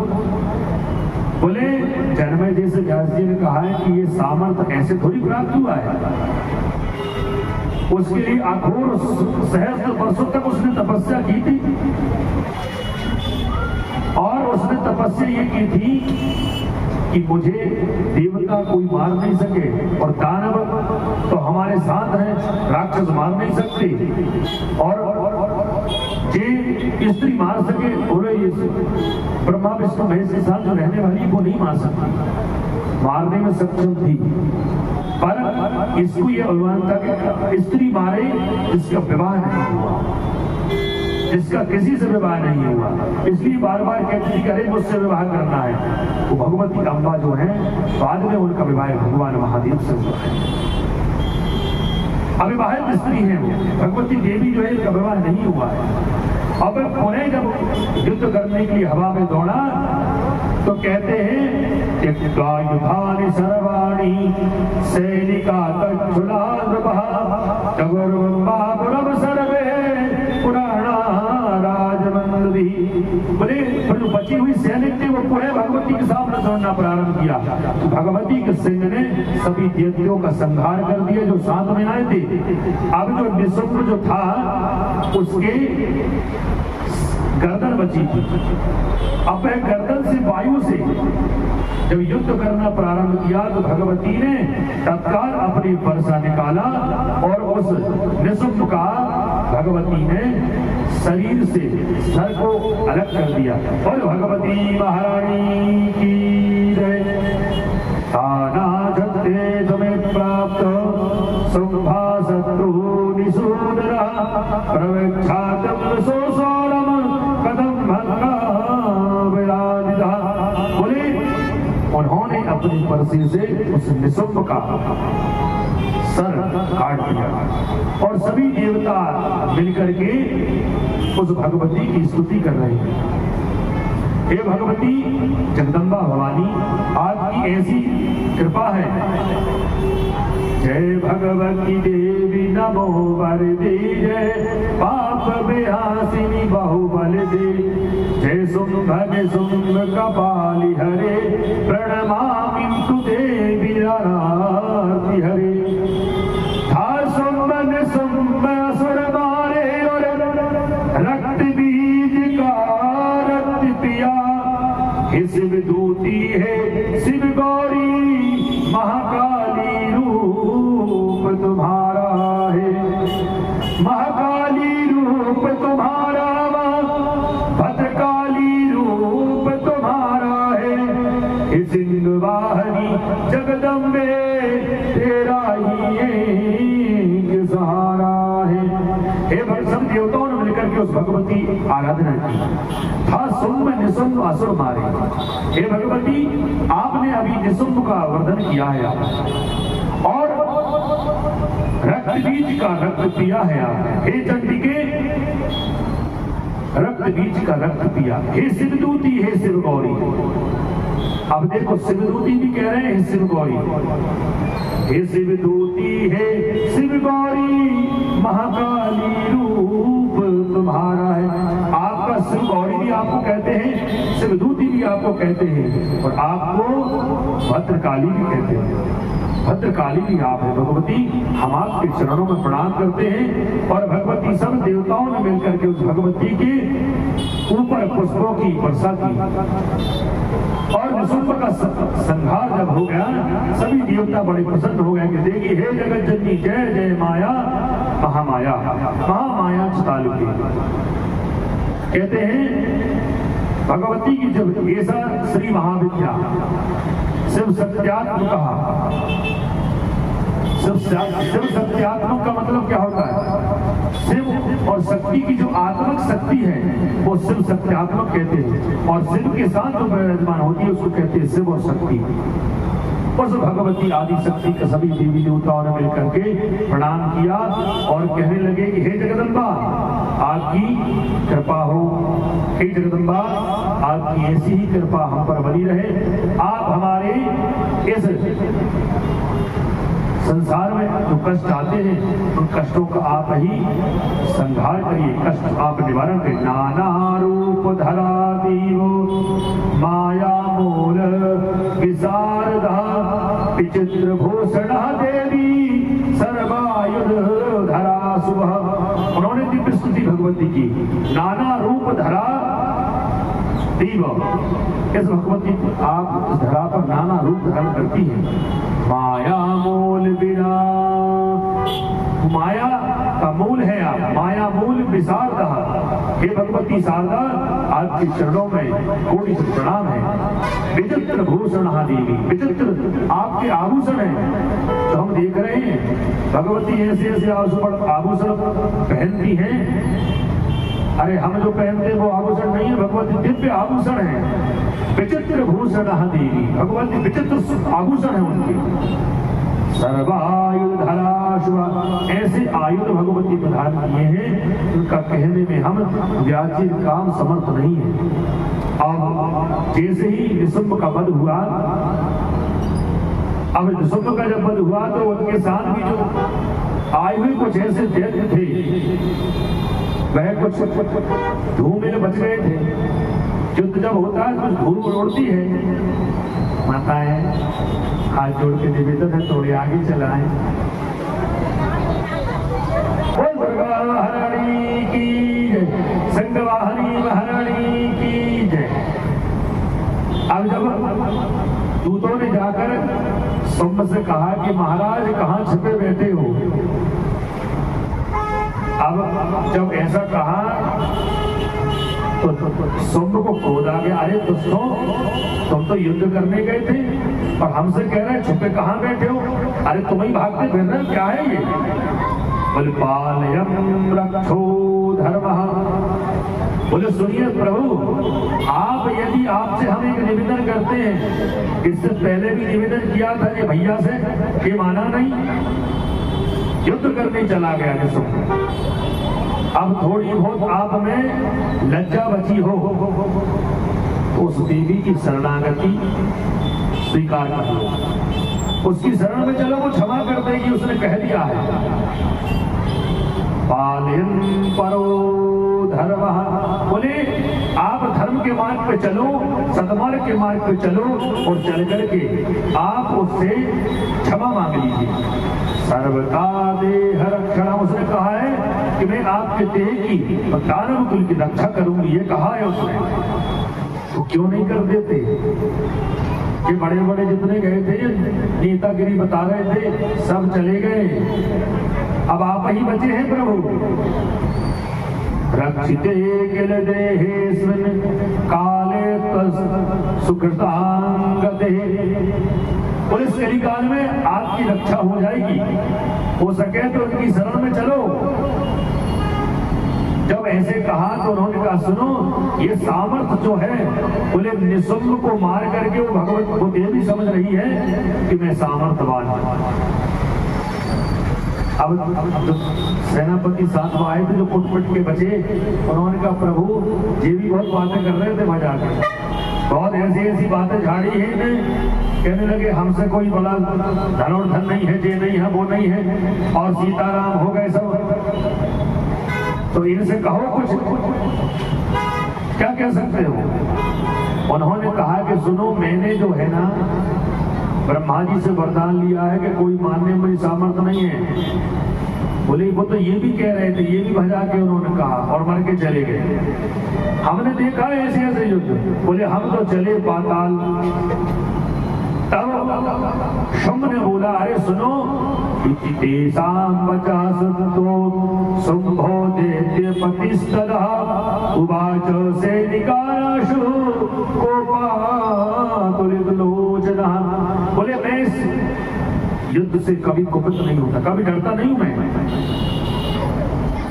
अब एक ने कहा डर, पीछे ऐसे बोलते, पीछे से बोलते डरता नहीं है, जाता क्यों नहीं, ऐसा पीछे से बोल दिया। बोले डरते नहीं हो तो हमको पहले क्यों उलझा रहे हो, तुम ही चले जाओ, पहले युद्ध करो। बेचारे सबको मरवा दिया और अभी भी कह रहे सामर्थ सामर्थ। अब कहा कि हमें कोई सामर्थ नहीं है, हमने तो शस्त्र डाल दिए और निवेदन करके वह हम चले, अब तुम्हारी तुम जाना। अब कहते हैं कृत्वा जीवितुमोऽस्मि निहतं सत्पिता भरत निर्लज्जो विचिरांगतः। एक ने कहा रे निर्लज्ज, अरे तेरे में सामर्थ्य नहीं है, क्यों बार बार कर रहा है? अब तो एक काम कर, उस लज्जा को छोड़ दे और छोड़ करके भगवती की शरण में चला जा, हम तो जा रहे हैं। बार बार कहा तो उन्होंने ही कहा कि सुनो, मैंने ब्रह्मा जी जो वरदान लिया उस वरदान का क्या होगा, सब देवता झूठे हो जाएंगे। देव देवे परम मन्ये धिक्कार कोसो मननः तेजः यः सर्वदेवानां निसंभो जन्यार्थ। बोले जो देवताओं ने हमें जो वरदान दिया था, मुझे लग रहा है देवता झूठ बोलते हैं। अब एक तो गलती अपनी है, एक अपनी बात नहीं हो रही, इधर बात हो रही है। तो गलती अपनी है, वरदान लिया था तो कल्याण वाली बात करना था, अब वरदान लिया तो देवताओं को परेशान कर रहे हो। सबसे बड़ी गलती कौन की है? अपनी, और दूसरे को गलती अपनी और देखने वाले को दोस्त लोग भैया आपकी गलती है। पर ये संसार में गलती व्यक्ति जब तक नहीं मानता, कि जब तक भगवती उसकी मरणागति नहीं करती, बाद में तो साष्टांग प्रणाम, जब मरने लगे तब तो सब प्रणाम होते हैं, सब साष्टांग प्रणाम करते हैं। इसीलिए कभी भी अहंकार नहीं करना चाहिए। देखो बल का हो, धन का हो, ऐश्वर्य का हो, समय जब आता है, कोई इस काल चक्र में राम जी भी आए, कृष्ण जी भी आए, बड़े बड़े भगवान के अवतार हुए और आकर के अपना स्वरूपों का लीला की और उनको जाना पड़ा। तो सब चले गए हैं यहाँ पर। रावण कितना बलशाली था, 27 चौकड़ी राज किया उसने, पर जब उसने अधर्म किया अधर्म में उसने नारी का सम्मान नहीं किया। जो नारी का सम्मान नहीं करता वो संसार में उसका यही गति होती, कितना ही बड़ा बलशाली हो जाए। इस वरदान में जन्मेजय से कहा व्यास जी ने कि इस वरदान से वो कल्याण करता, स्वयं का कल्याण करता, दूसरों का कल्याण करता। आपको धन मिला है, बल मिला है, ऐश्वर्य मिला है, राजनीतिक अधिक पावर मिला है, तो आप संसार का कल्याण करो। अरे ये मत सोचो कि हमको मिला है, ऐसा नहीं है। इस काल चक्र में परिवर्तन एक शब्द बना है। वो परिवर्तन जब आएगा तो महाभारत हुआ था, और महाभारत के बाद इसी देवी स्त्री का अपमान किया था तो महाभारत हो गया है। उसी से रावण का संहार हुआ, और उसी देवी का अपमान किया है कि शुभ और निशुभ है ये भी चले जा रहे हैं, और पहले वाले दैत्य भी चले गए। इसीलिए चाहे वो नारी हो या स्त्री हो या ब्राह्मण हो या असहाय हो, सबका सम्मान करना चाहिए। जब आप बड़े हैं, आप में बल है, आप में धन है, तो वो आपका सम्मान कर रहे हैं। तो जिसके पास धन नहीं वो आपका सम्मान कर रहा है, तो आप उसका सम्मान करो ना। क्योंकि अंदर बैठा हुआ जो परमात्मा है वो सबका सब देखता है, लिखा है। हमारे जो दोनों तरफ जो है ना, चित्र और गुप्त, दो गुप्तचर बैठे यमराज के, चित्र और गुप्त। अब कैमरे से तो आप डर रहे हैं, कैमरा लगा है गुरु जी। अब कैमरा को चलो भाई ठीक है, तो जितना डर कैमरा का उतना भगवान से डर नहीं लगता लोगों को। कुछ भी करेंगे और कैमरा लगा है। अरे उस परमात्मा ने जो हमें चित्रगुप्त रूपी जो ड्रोन कैमरा जो है ना, ड्रोन तो आज चल रहा है, वो हमेशा हमारे साथ चलते फिरते रहते हैं। आप कहीं के लोग चले जाओ, गाड़ी बैठ जाओ, फोर व्हीलर में बैठ जाओ और पैदल चले जाओ, जल में कूद जाओ, तो जल में भी जीव जंतु है, और जीव जंतु परमात्मा है। तो भाई आपको देखते रहेंगे कौन क्या कर रहा है। चित्र जो प्रत्यक्ष में कर्म करते हैं उनको लिखते हैं, क्योंकि लाइट बंद कर तो कोई देख ही नहीं। तो भगवान चित्र में कहा है भाई ठीक है, अब लाइट बंद कर दो, भले टेंशन नहीं, सब लिख रहे हैं। चित्रगुप्त जो है लेखा जोखा लिखते हैं, क्या किया क्या नहीं किया, और वही यमराज के सामने जाकर कहते हैं। अब हम कहेंगे नहीं, हम बहुत हरीशचंद्र हैं, बहुत सही है, हमने अच्छे कर्म किए हैं। आप चित्रगुप्त ने कहा कि स्वामी इनकी डायरी तो दे दो, देखा तो पूरी जहां तहां सब लिखे, लड़ाई झगड़े ऐश्वर्य सब क्या है। धर्म के लिए कोई स्थान नहीं। धर्म को किया तो लोगों ने अपनी ऐश्वर्य के लिए, अपनी बढ़ोतरी के लिए ऐश्वर्य धन कर रहे हैं, धर्म कर रहे हैं, हमारा नाम हो जाए। अरे नाम संसार में किसी का नहीं रहता, सब नासमान है, पर यह आपका चरित्र है, आपका जो ऐश्वर्य है, जो आपका प्रभाव है, संसार में वही रहता है। जन्मे जैसे ब्रह्मा जो ब्रह्मपुत्र हैं, भगवान के अंश जो व्यास जी, उन्होंने कहा कि सुनो, इसके लिए जो वर मिला था, पर ये वर से चाहता तो कल्याण दानव कुल का कर सकता था, पर इसने कल्याण नहीं किया, अकल्याण किया, और उस नारी का अपमान करने लगा। देखो फिर वह जो शुंभ था, वह अपनी अपार सेना लेकर के वह उनके पास पहुंच गया। कौन? भगवती के पास, अंबिका के पास। और जाकर जैसे ही देखा तो उन्होंने एक चीज देखी, और जैसे भगवती को उसने देखा तो वह क्रोध में लाल पीला हो गया। अरे ये देवी, इसका सामर्थ्य क्या है? अब अभी भी जन्मे जैसे व्याख्या ने कहा कि देखो अभी तक ये कह रहा है सामर्थ्य क्या है उस देवी में। तब उन्होंने कहा, भगवती को देख करके मोहित हो गया, क्रोध के बाद वह मोहित हो गया, और इतना मोहित हो गया बोले वह देख करके वह तुरंत वह कहने लगा, अरे परम सुंदरी है ये, और ऐसी सुंदरी स्त्री मैंने आज तक नहीं देखी है। और वह अपने भाव को परिवर्तन करने लगा।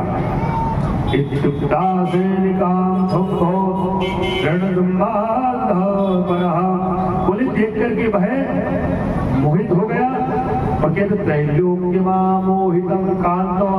अरे बोले ये तो लक्ष्मी से भी परम सुंदर है, ये तो त्रैलोक्य मोहिनी कांत। अपस्थ सिंह वाहनी, और बोले इतनी सुंदर सिंह पर कहां बैठी हो। अब बार बार जब उसने कहा तो भगवती ने कहा सुनो, ये जो वाणी से कह रहे हो, ये तुमने कहा था कि स्त्री है। अरे मैं स्त्री हूँ, वो सामर्थ तो मेरे से युद्ध करो। जब कहा कि नहीं, तुमसे युद्ध करने का मेरा मन नहीं है, तुमसे विवाह करने का मेरा मन है। बोले सुनो, विवाह में तुमसे करूंगी और शरणागति भी तुमको दूंगी यदि युद्ध कौशल में तुम मेरे से विजय हो जाओ। पुष्पै से पूजिया मंदरापादवो भवहि कुर्वान्तम संघिनादम च घंटनादम मनोरम। बोले उस भगवती ने पुनः घंटी और शंख लेकर के इतनी तीव्रता से उसने शंख को बजाया और घंटी बजाई, और इतनी शंख की ध्वनि सुनी तो वह उसके कान वह तड़फड़ाने लगे। बोले आज तेरा मैं बंद कर दूंगी, सब तुझे कोई बचाने वाला नहीं है, ऐसा कहा। और कहकर बार बार भगवती से जब वो निवेदन करने लगा कि सुनो तुम मेरे से विवाह करो, बार बार विवाह निवेदन करने लगा। आखिरी में बोले मैं तेरे से युद्ध नहीं करूंगा, तू इतनी परम सुंदरी है, तेरे से युद्ध करने में मेरा मन नहीं है, तू तो ये मेरे से विवाह कर। अब भगवती ने कहा कि सुनो, अरे विवाह तो बार बार कह रहे करेंगे, अब तुझ में सामर्थ्य हो तो मेरे से युद्ध कर। फिर वह जैसे ही युद्ध प्रारंभ हो गया और वह जो शुंभ है उसने ऐसे ऐसे अमोघ बाणों से उस भगवती पर प्रहार प्रारंभ कर दिया, और वह ऐसा भीषण युद्ध प्रारंभ हुआ है। कदामुश्चंद्र सुभोत जगाम कालिकाम रणे। शुंभ ने गदा लेकर उस भगवती कालिका के ऊपर जैसे ही प्रहार किया, अम्मा भगवती तो बैठी रहती थी। अम्बा भगवती जो है राजरानी में बैठी रहे, उनके शरीर से पुनः भगवती भद्रकाली प्रकट हो गई। कालिके कालिका दैत्य राजानाम कदया भक्षम वयजासस्रणं चंडी गदया कनकोज्ज्वलम। भगवती रणचंडी में पुनः उतर गई, तो उतर करके उन्हें एक अपना जो वर्षा है उससे उसके गदे का प्रहार को वह रोक दिया, और रोक करके कह रहे अरे दुष्ट तुझमें सामर्थ है, चल युद्ध कर। बार बार कहने लगी तो वह कालिका ने कालिका भुजो मध्य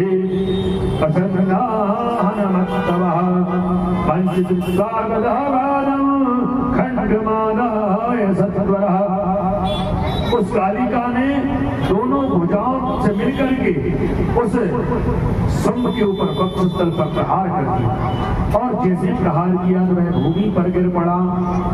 अब गिर पड़ा और गिरने के बाद वह तत्काल वह अपना शरीर और तेज से बना करके फिर भगवती पर वह प्रहार करना। भगवती पर जैसे प्रहार किया उससे पहले उसने एक मुष्टिक लेकर के सिंह पर प्रहार करना प्रारंभ किया, और जैसे ही भगवती ने देखा कि वह सिंह पर प्रहार कर रहा है तो भगवती ने पुनः चंडिका ने अपनी खड्ग निकाली, और खड्ग निकाल करके उसका प्रथम जो हाथ था उसके लिए काट दिया। अब जैसे ही शुंभ का एक हाथ कट गया, अब हाथ कट गया तो वह भगवती कह रही है ठहरो। देखो कितनी बड़ी बात है, भगवती कह रही ठहरो। काली चिच्चे चरणों खड्गे नास्ता तुरन्विता सच्चित कर पादोस्मी तिष्ठ तिष्ठेत प्रभा। बोले रुको, तिष्ठ तिष्ठ ठहर जाओ, सामर्थ्यवान और हो जाओ, क्योंकि अब आज के बाद तुम जैसे महान दैत्य को ये पृथ्वी पर जन्म नहीं लेगा, और तुम्हारी कोई सेना हो, तुमने जो भी तुमने वरदान लिए हैं उस वरदान का स्मरण कर लो। ब्रह्मा जी से वरदान लिया ना, चलो उसको याद करो। तब शुंभ ने कहा कि देवता सब झूठ बोलते हैं। बोले हमने कहा था कि देवता सब मिलकर ब्रह्मा विष्णु महेश जी आदि शक्ति कोई नहीं मार पाए हमें। बोले कोई स्त्री अबला क्या मार सकती है? बोले मुझे ब्रह्मा जी ने वरदान दिया है और उस स्त्री ने मेरा हाथ काट दिया।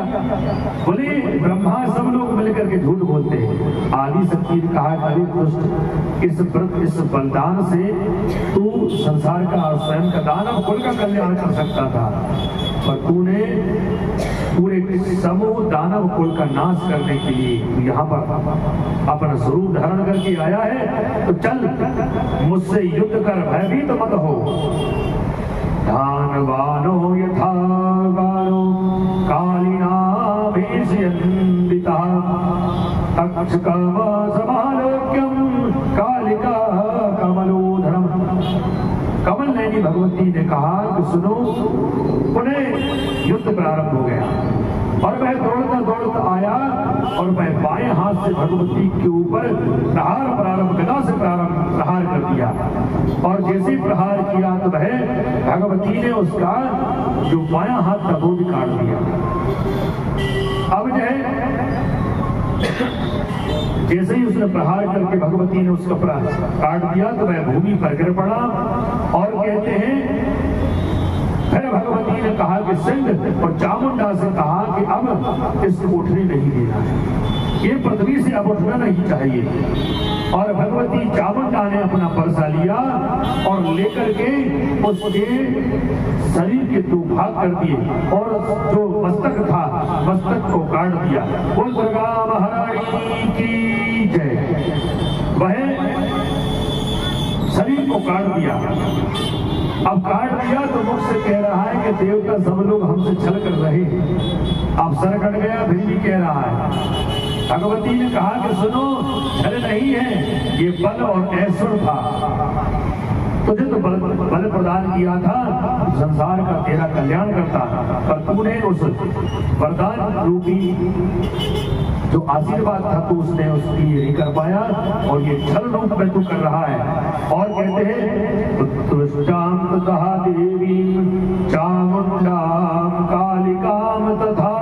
बोले जैसे ही एक शुंभ का वह